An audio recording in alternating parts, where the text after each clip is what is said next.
Thank you. I've got Trix alongside me to handle the PowerPoint presentation because I don't understand this high-tech contraption. They say that behind every successful man is a very surprised woman.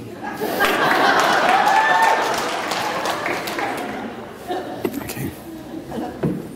King Lear, late at night on the cliffs, asks the blind Earl of Gloucester, "How do you see the world?"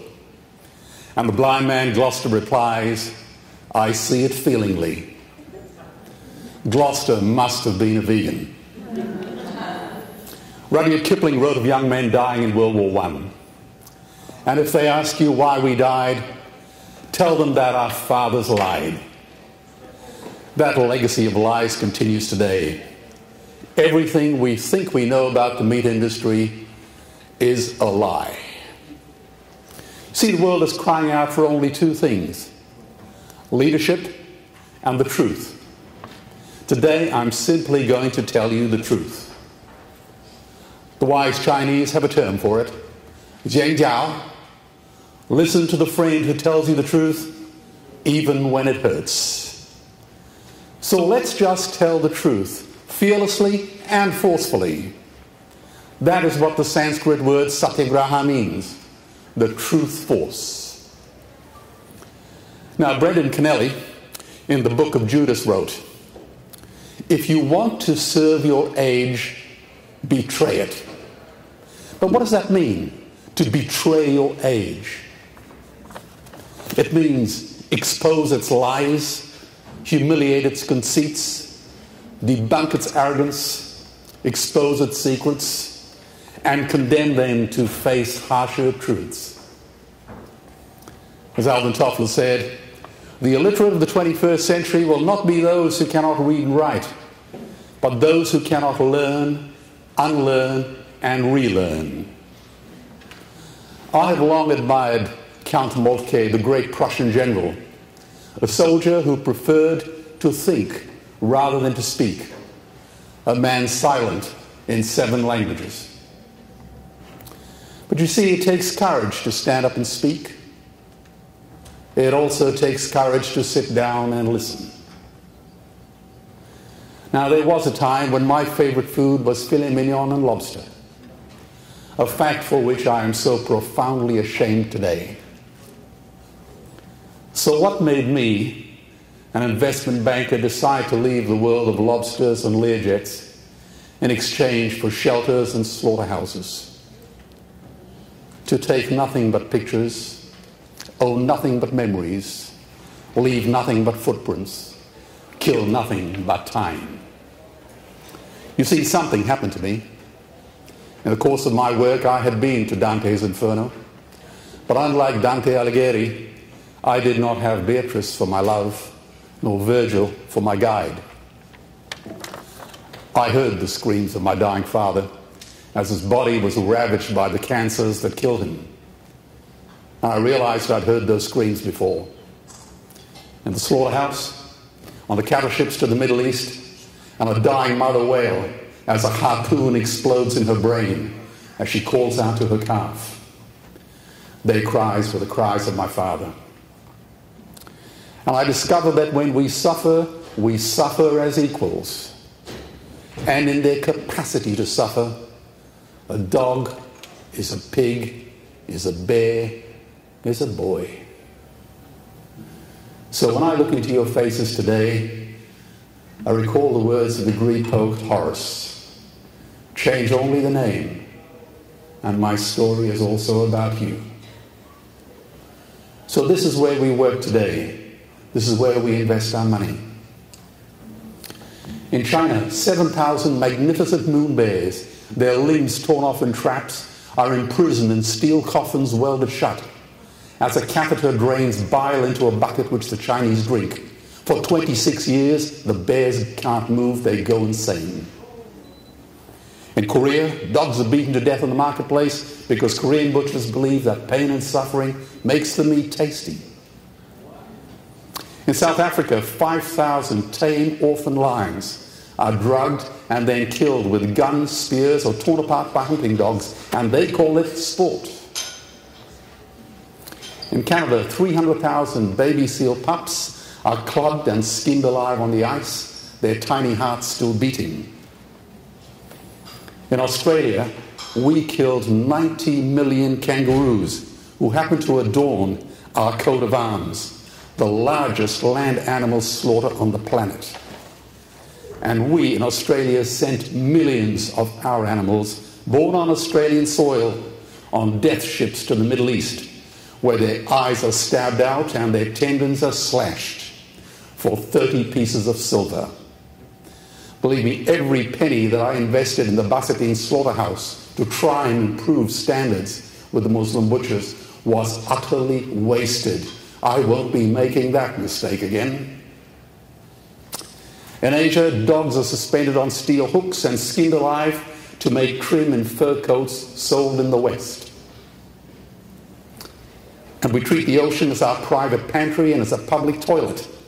The Pacific Gyre now is so full of plastic, junk, and human feces, it has created a floating footprint bigger than India. Dolphins and whales are stabbed to death in the shallows of Japan and the Faroe Islands. Huge bays are blood red. Many of you probably know my involvement with Sea Shepherd. 100 million sharks are torn from the sea, their fins hacked off and their bodies thrown overboard to die agonizing deaths for shark fin soup. So-called unviable dairy calves, who cannot be sold for veal, are killed by farmers smashing in their skulls or jumping on their rib cages and crushing their hearts by the millions. Billions of bouncy little chicks are ground up alive in mechanical mincers or suffocated simply because they are male. And more recently, our travels have taken us to see religious sacrifices where innocent animals make the 21st century look like the new Dark Ages, whilst children in poor countries starve because their croplands now produce meat for foreigners. I won't show you any more pictures. Now, in human history, only 100 billion human beings have ever lived. Today, 7 billion people are alive, and we torture and kill 2 billion sentient, living, loving animals every week. 2 billion. And we stab and suffocate 1 billion ocean animals every 3 hours. Trillions of fish are ground up into pellets to feed to livestock. Vegetarian cows are now the world's largest ocean predators. The oceans are dying in our time. By 2048, all our fisheries will be dead, the lungs and the arteries of the earth. And you would know that oceans sequester more CO2 than all the forests of the world put together. On this basis, no child under the age of 5 will ever reach retirement age. It is a mathematical, it is an actuarial impossibility. Now, if that does not chill your blood. 10,000 entire species are wiped out every year because of the actions of one species. And we now face the 6th mass extinction in cosmological history. If any other organism did this, a biologist would call it a bloody virus. It is a crime of unimaginable proportions. So, meat is the new tobacco. Dairy is the new asbestos. These are not industries. These are atrocities. Squalid, cruel bacchanalias of butchery. A sordid, ignoble scam. I dare the meat and dairy industry to take me on.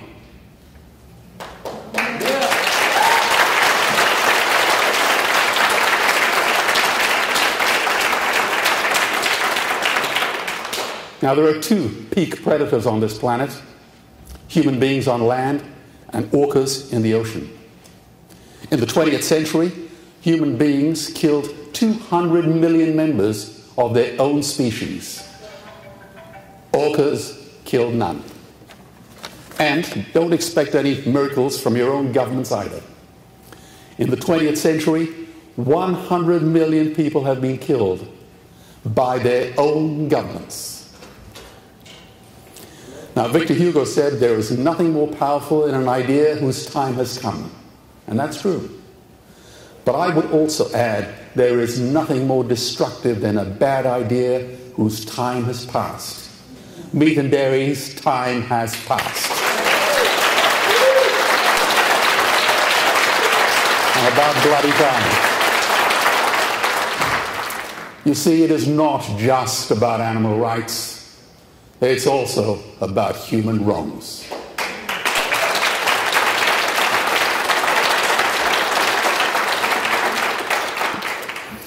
Animal rights, and you can take it from me and put it in the bank. Animal rights is now the greatest social justice issue since the abolition of slavery.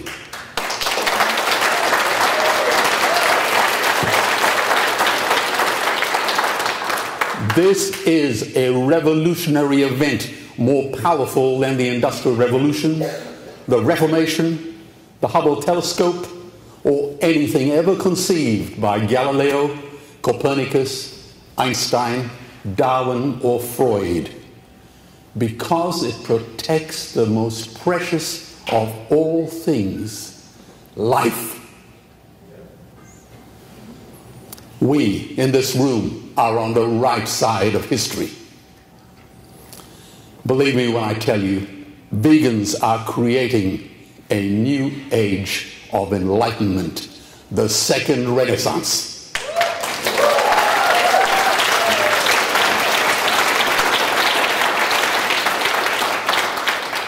Happily for many of us, the world is changing. 20 years ago, Twitter was a bird sound. www was a stuck keyboard. Cloud was in the sky. Skype was a typo. 3G was a parking space. Google was a baby's burp. And Al-Qaeda was my plumber. Now, the most beautiful word ever written at any time in any country in human history came from India, from the Upanishads, 3,000 years ago. Ahimsa, non-violence to any living being.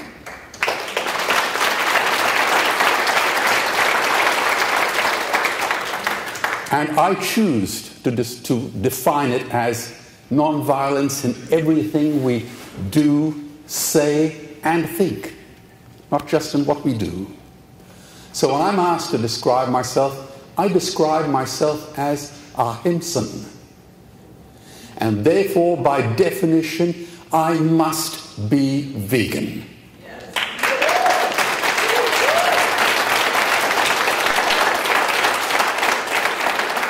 Not because veganism describes our nationality, our politics, our religion, our diet, or our lifestyle, but because it describes our character.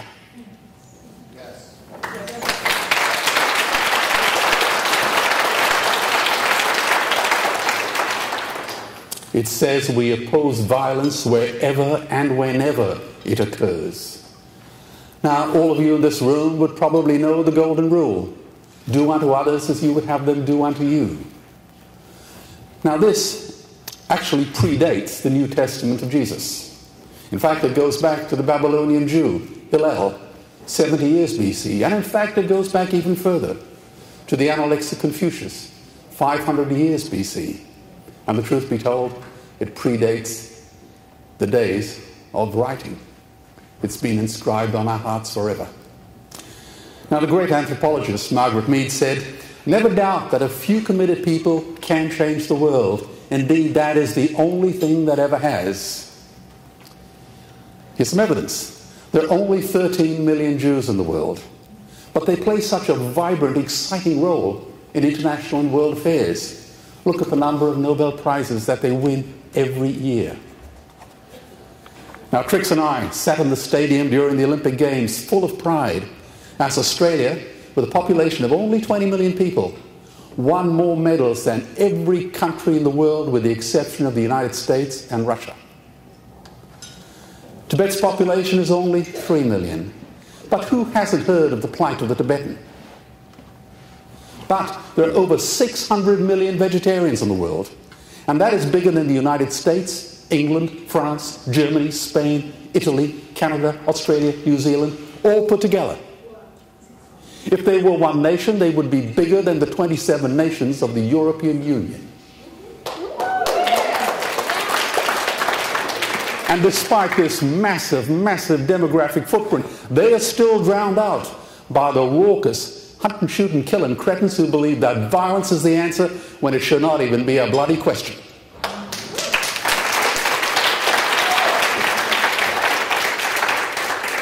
But we live in a world of media sound bites. It reminds me of Hannah Arendt's book, Eichmann in Jerusalem, where she coins the term the banality of evil. This is how a deceitful mainstream journalist from the biggest newspaper group in the world twisted my innocent words at the Australian of the Year Awards.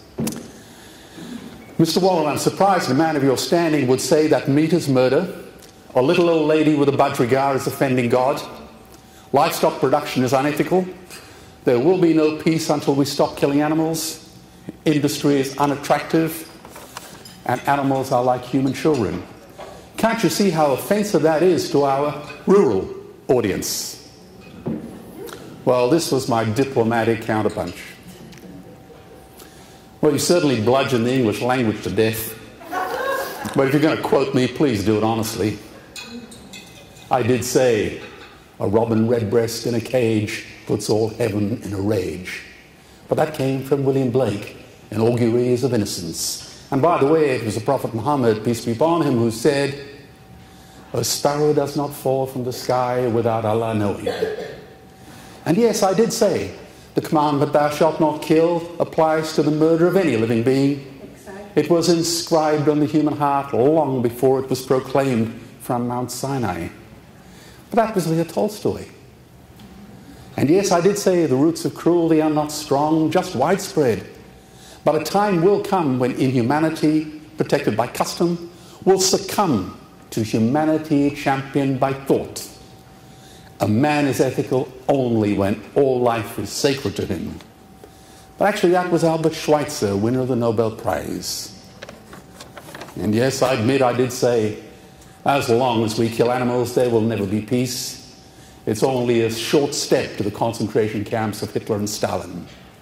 There will be no justice as long as a man will stand with a knife and destroy those who are weaker than him. But that was Isaac Singer, winner of the Nobel Prize in Literature. And yes, okay, I admit I did have something to say about animals and children.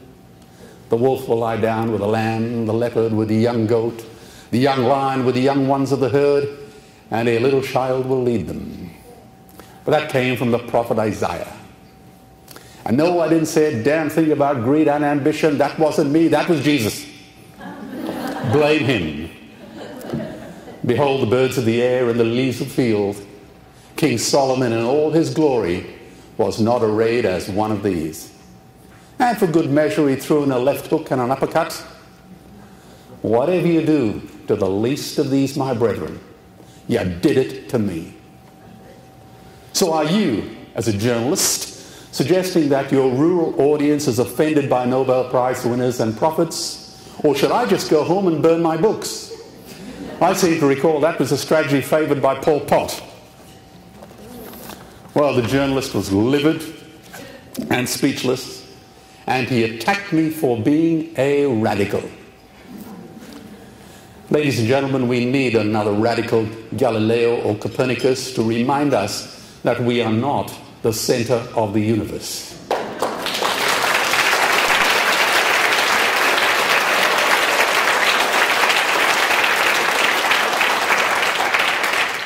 Animals are not just other species, they are other nations. And we murder them at our own peril. Now, that great historian, Barbara Tuchman, defined folly as acting against our own best interests. That's folly. And Occam's razor named after the 14th century Jesuit priest, says that when you are presented with many possible solutions to a problem, the simplest solution is always the best. So let's just apply these tests to the animal industrial complex.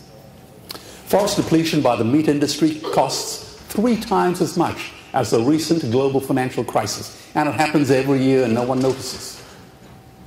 Zoonotic diseases from factory farms now threaten a pandemic to rival the Black Death, which wiped out half of Europe. And meat and dairy is killing us and our economies with cancers, heart diseases, and diabetes. Now, you would know Medicare has already bankrupted the once incredibly powerful United States economy. They would need $8 trillion invested in treasury bills just to pay the interest. And they have precisely 0. They could shut down every school, university, Army, Navy, Air Force, Marines, Homeland Security, FBI, and CIA, and they still will not have enough free cash flow to service their long-term unfunded Medicare liabilities, caused by the disgusting meat and dairy consumption in this once rich and powerful great nation. Now remember, water is the new oil. Nations will soon be going to war over it. Underground aquifers that took millions of years to fill are now running dry. I drilled my first well as a Boy Scout as a teenager, and we struck sweet water at 80 feet. Today nearby we're building an orphanage, and at 800 feet we're sucking mud. And at China, at 3,000 feet, the drill head is still dry. Remember, we have about 500 projects we support in 45 countries. Now you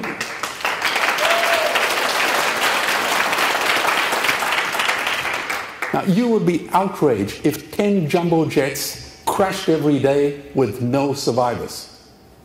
Well, the same number of children die every day through water-related diseases.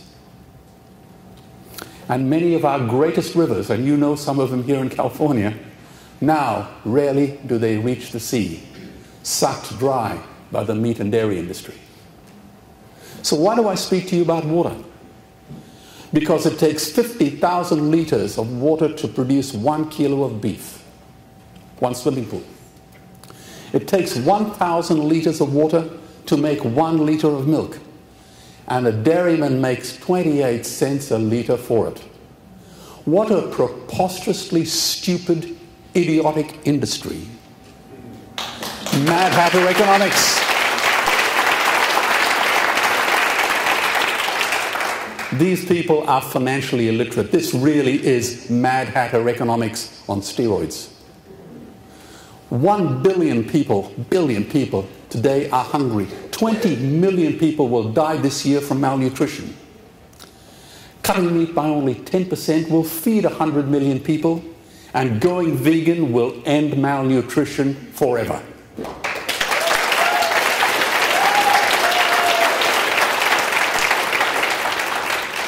And food prices are skyrocketing.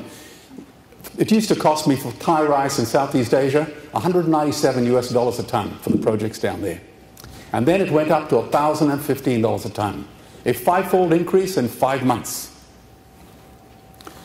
And as we travel around, we see poor countries sell their grain to the West for hard currency, whilst their own children starve in their arms.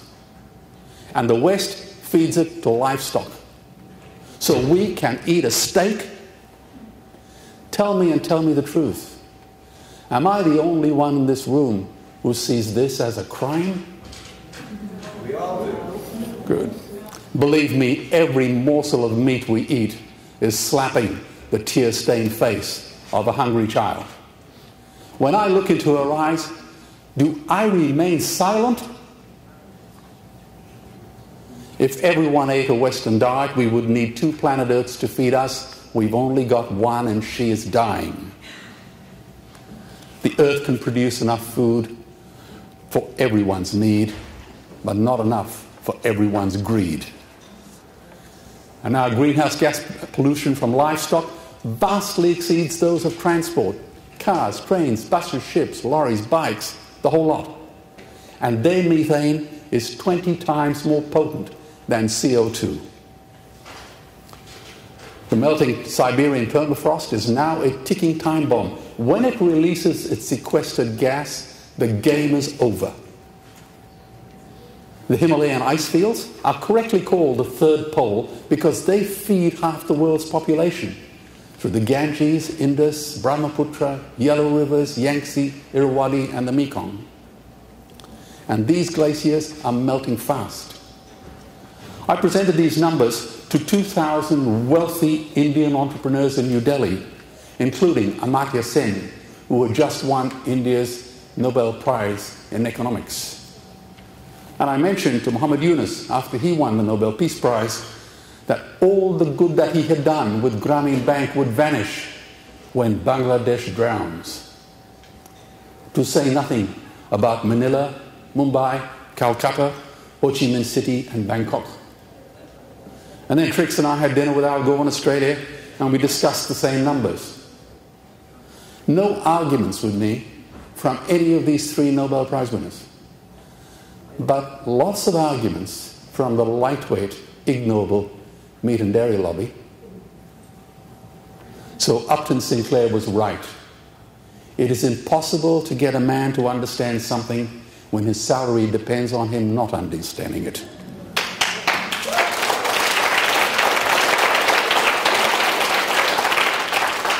And we freak out in Australia when 1,000 refugees arrive on our shores. Just imagine greenhouse gas emissions hitting 500 parts per million, or a 3-degree temperature rise, creating 100 million eco-refugees. This calamity will reshape the geopolitical landscape forever. We are facing the perfect storm. If any nation had developed weapons that could wreak such havoc on the planet, we would launch a preemptive military strike and bomb it back into the Bronze Age. But we can't, because it is not a rogue state. It's an industry. The good news is we don't have to bomb it. We can just stop buying it.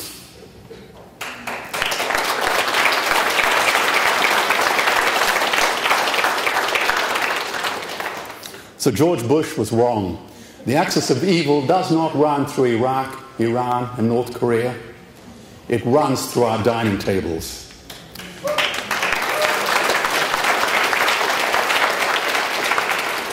Weapons of mass destruction are our knives and forks, and increasingly nowadays, our chopsticks. You see, the Stone Age didn't end because we ran out of stones. This disgusting, ignoble industry will end because we run out of excuses. So I say to you that veganism is the Swiss Army knife of the future. One instrument solves our ethical, economic, environmental, water, and health problems and ends animal cruelty forever.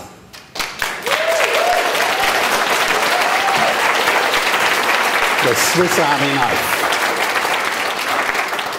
And paradoxically, farmers are the ones with the most to gain. Farming wouldn't end, it would boom. Only the product line would change. Farmers would make so much money, they wouldn't even bother counting it. And of course, I'd be the first to applaud them. Believe me, the message to send to your leaders is this: veganism is the engine of redirected economic growth. Governments would love us. New industries would emerge and flourish.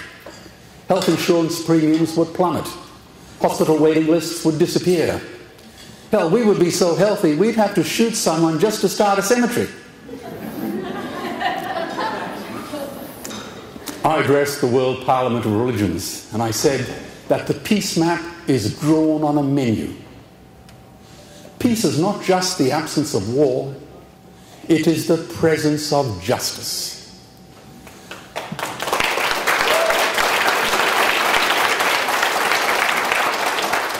Justice must be blind to race, color, religion, and to species. If she is not blind, she will be used as a weapon of terror And today there is unimaginable terror in those ghastly gulags we call factory farms and slaughterhouses.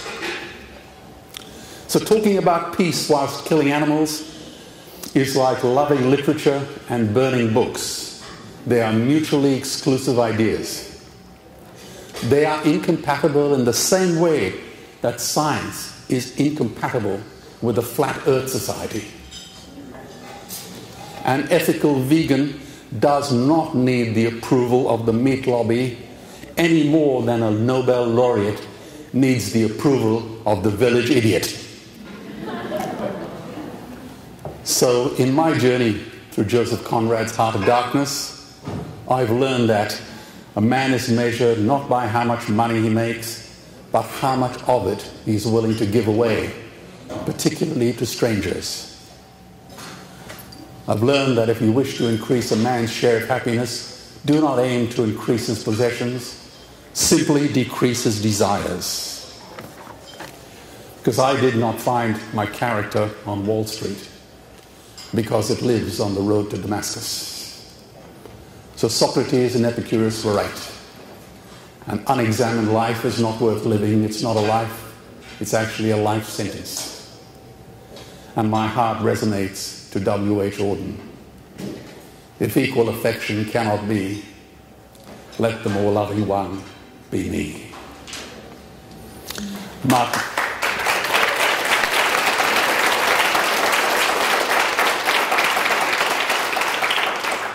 Martin Luther King said, cowardice asks the question, is it safe? Expediency asks the question, is it polite? Vanity asks the question, is it popular? But conscience asks the question, is it right? Now I speak to audiences all around the world, sometimes small groups, but like this for 200 people, and sometimes 5,000. And they are all good, decent, caring, loving people who all want to change the world, as long as they don't have to change themselves. But life does not work that way. First we change in our hearts, and then the world follows. True leaders must learn to face their own demons courageously.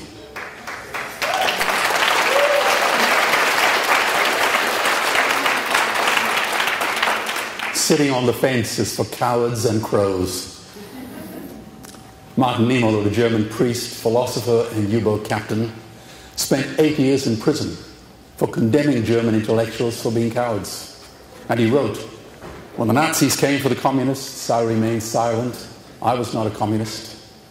When they locked up the Democrats, I remained silent. I was not a Democrat. When they came for the trade unionists, I did not speak out. I was not a trade unionist. When they came for the Jews, I remained silent. I was not a Jew. And then they came for me, and there was no one left to speak out. Men and women of integrity must speak out and act courageously. Is it not better to light a candle than to curse the darkness? All the darkness in the world cannot put out the light of a single candle. I believe another world is possible, and on a quiet night, I can hear her breathing. It will be difficult, I know, but do not be afraid. Remember Mahatma Gandhi's words. First they ignore you, then they laugh at you, then they fight you, and then you win.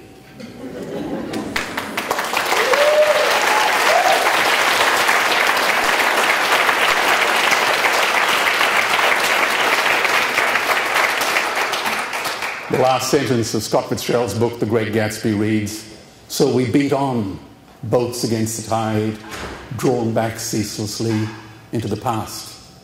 I ask you, are we to live forever in a sick, smug, and cruel past? Let's not relive history. Let's make history, because that is what leaders do. They make history.